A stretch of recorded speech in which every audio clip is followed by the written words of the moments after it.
নমস্কার। আমরা উপস্থিত হয়েছি শ্রীমৎ স্বামী পরমানন্দ মহারাজজির জীবন ও বাণী সংক্রান্ত আরও একটি নতুন ভিডিও নিয়ে। দক্ষিণ ভারতের ভক্তদের দিব্য দর্শন দিয়ে গুরুদেব শ্রীমৎ স্বামী পরমানন্দ মহারাজ 26শে ফেব্রুয়ারি বনগ্রামে ফিরে এসেছেন। 1 মার্চ শুক্রবার 1991 সাল। ফলে গুরুদেবকে দর্শন করার জন্য সবাই সেখানে উপস্থিত হয়েছেন। গুরুদেব দর্শন দিয়ে আসন গ্রহণ করতেই একে একে সবাই তার শ্রীচরণ স্পর্শ করে নিল এবং যে যার যথাস্থানে বসে পড়ল। এবার শ্রীমৎ স্বামী চক্রবর্তীকে বলছেন, জানো তো, কাল অনেককে দীক্ষা দিয়েছি। আজ আমার মনে হচ্ছে শরীরটা যেন নেই। চৈতন্য রয়েছে ঠিকই, কিন্তু স্থূল শরীরটা যেন উঠতে চাইছে না। শ্রীমৎ স্বামী পুনরায় বলছেন, স্থূল শরীরের এক কাজ, সূক্ষ্মের আরও এক কাজ এবং কারণের অন্য এক কাজ। একটা বিষয় তোমাদের বুঝিয়ে বলি। মনে করো তুমি একজন যারা গায়ে গতরে খাটা মানুষ, তাদের সঙ্গে কোথাও যাচ্ছ। যেতে যেতে দেখলে সে হোঁচট খেয়ে পড়ে গেল বা হোঁচট খেল। হোঁচট খাওয়ার ফলে তার বুড়ো আঙুলের নখটা উল্টে গেল। ওইটা দেখে তুমি তো হু করে উঠলে, এ কি হলো, তোমার এত ব্যথা পেল, তোমার নখটাই উঠে গেল। কিন্তু সে যেহেতু গায়ে গতরে খাটা মানুষ, সে বলবো ও কিছু না, এটা তার তেমন কিছু হলো না, যেমনটা যাচ্ছিল একটু পরে সে ঠিক সেইভাবে চলতে শুরু করল। কিন্তু তুমি হচ্ছে সাধক মানুষ। এবার মনে করো সেই সময় হঠাৎ একটা খবর আসলো যে সেই ব্যক্তির কোনো একজন প্রিয় মানুষ সে হঠাৎ মারা গেছে। ওই কথা শুনে সে তো হাউমাউ করে কেঁদে উঠল। কিন্তু তুমি স্থির আছো, তুমি তাকে বোঝালে ও তেমন কিছু না। কিংবা এটা হতে পারে যে তোমার একজন কেউ মারা গেল। এই কথা শুনে সে অত্যন্ত ব্যথিত হলো, হো হো করে উঠল, খুব দুঃখ পেল। কিন্তু তুমি স্থির আছো। তুমি একটু পরে বললে ও তেমন কিছু না, কারণ তুমি জানো সেই তত্ত্ব বিষয়ে। দেখো, ওই স্থূল শরীর আর তোমার মনের সূক্ষ্ম শরীরের সামর্থ্য কতখানি। তাদের নিজস্ব আলাদা সামর্থ্য আছে। এই বলে শ্রীমৎ স্বামী থামলেন। এই সময় এক যুবক বললেন, বাবা, মাসে 6-7 হাজার টাকা মতো আয় করি। ভাবছি 3,000 টাকায় সংসার চালাবো আর বাকি টাকাটা লোক কল্যাণ করব, লোক কল্যাণে ব্যয় করব। শ্রীমৎ স্বামী বললেন, বাবা, এ তো খুব ভালো প্রয়াস। তিনি বললেন, বাবা, জীবনের উদ্দেশ্য কি?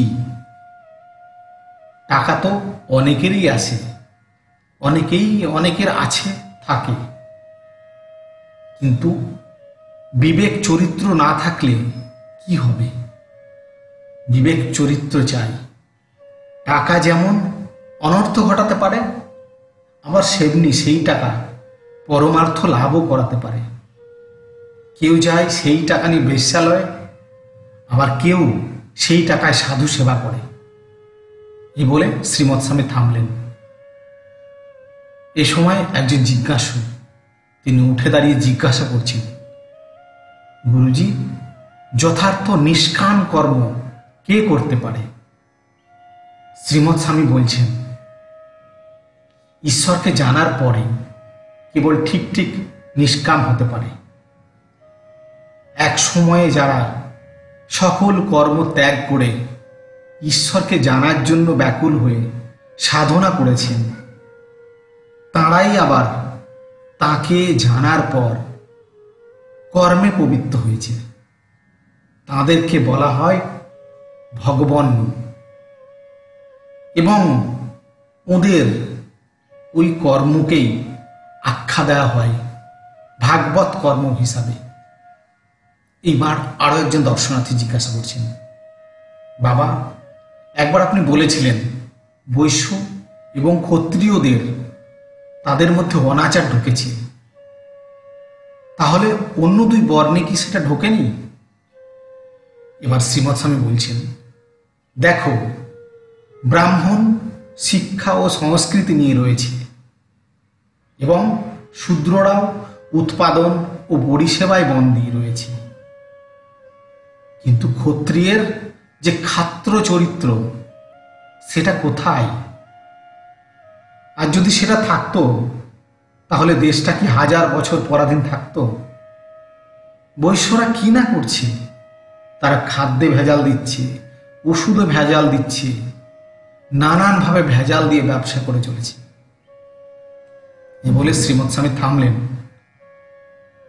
এই সময় অপর একজন দর্শনার্থী জিজ্ঞাসা করছেন, বাবা, একের সাথে অপরের নজরের ভিন্নতা থাকে, সেটা কেন? শ্রীমৎ স্বামী বলছেন, এক ও অন্যের তাদের প্রত্যেকের ভাব আলাদা। দেখো, কেউ শান্ত ও সুন্দর স্থানে গিয়ে কারো কি হয়, তাস খেলতে মন যায়, আবার সেই স্থানে গিয়ে কারোর হয়তো মদ খাওয়ার ইচ্ছে করে, আবার সেই স্থানেই কোনো ব্যক্তির হয়তো কবিতা লেখার অনুপ্রেরণা জাগে, সে কবিতা লেখে। তাহলে এখানে কি বুঝলে? জায়গা এক, পরিবেশ একই, কিন্তু মানুষের ভেদে তাদের মধ্যে আলাদা আলাদা ভাব তৈরি হয়েছে। এখানে যার যেমন ভাব তার তেমন সেই ইচ্ছেটা জন্মেছে।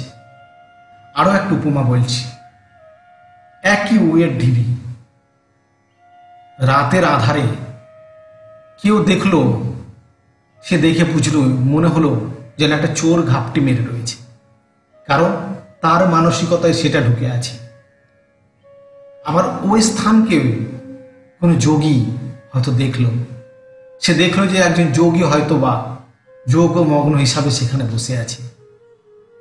আবার সেই উইয়ের ডিবিকেই কোন এক মাতাল যে বুধ হয়ে আছে, সে দেখলো তার মতোই হয়তো কেউ একজন বসে আছে।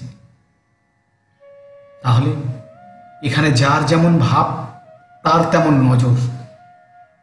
এ সময় আর একজন জিজ্ঞাসা করছে, মহারাজ, সত্যের উপর তমের না তমের উপর সত্যের, কার প্রভাব পড়বে কার ওপরে? শ্রীমৎ স্বামী বলছেন, দেখো বাবা, বস পিয়নের কথা নেয় না।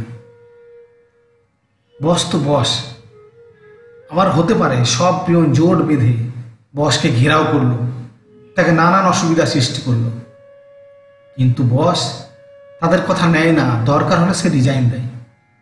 এখানে বুঝে নাও বসকে, এখানে সত্য হচ্ছে বস। এইখানে শ্রীমৎ স্বামী পরমানন্দ মহারাজ তিনি হয়তো বোঝাতে চেয়েছেন ঐশ্বর্যের পারে যে মাধুর্য, তারই বোধ হয় ইশারা করতে গিয়ে গুরুজি এখন বলছেন। মনে করো একটি ভাই বোন, তারা ছোট্ট ভাইটি সঙ্গে করে দিদি মেলা গিয়েছে। মেলায় গিয়ে দেখলেন একটা পদ্মকলি, দেখেই কি সুন্দর একটা পদ্মকলি। ভাইটি ভাবছে নিশ্চয় মিষ্টি জিনিস কিছু একটা আছে, আর সে সেটা নেওয়ার জন্য বায়না ধরেছে। কিন্তু দিদি তো জানে এটা একটা পদ্মকলি, কিন্তু ভাইটি একটির পর একটি, ভাইটির বায়না সেটা নেবেই। দিদি আর কি আর করে, শেষমেশ সেটা কিনে দিল। এবার ভাইটি সেই পদ্মকলিগুলো একটার পর একটা খুলে দেখতে শুরু করলো, এর মধ্যে কি আছে। কিছুক্ষণ খোলার পর দেখলো ভেতরে কিছুই নেই। তখন সে হতাশ হয়ে গেল। দিদি বলল, আমি তো আগেই বলেছিলাম এতে তেমন কিছু নেই, তুই তো শুনলি না। এই কথা শুনে যে ফুল বিক্রি করছিল যে মালি, তার বড় কষ্ট হল। তার কাছে মধুও রয়েছে। সে বলল, খোকা মধু খাবে? বাচ্চাটি বলল, হ্যাঁ। এই বলে মালি ছেলেটিকে একটু মধু দিল। সে ওই মধু খেলো, তাকে খুব ভালো লাগলো সেই মধু। এবার দেখো বাবা, ভেবে দেখো, পদ্মের মধ্যেও মধু রয়েছে, সেটা সবাই জানে না।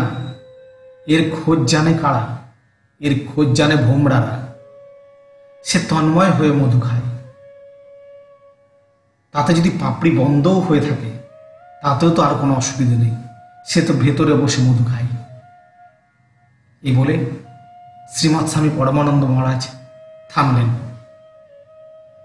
আমরা ভিডিওটি আজকের মতো এখানে শেষ করছি।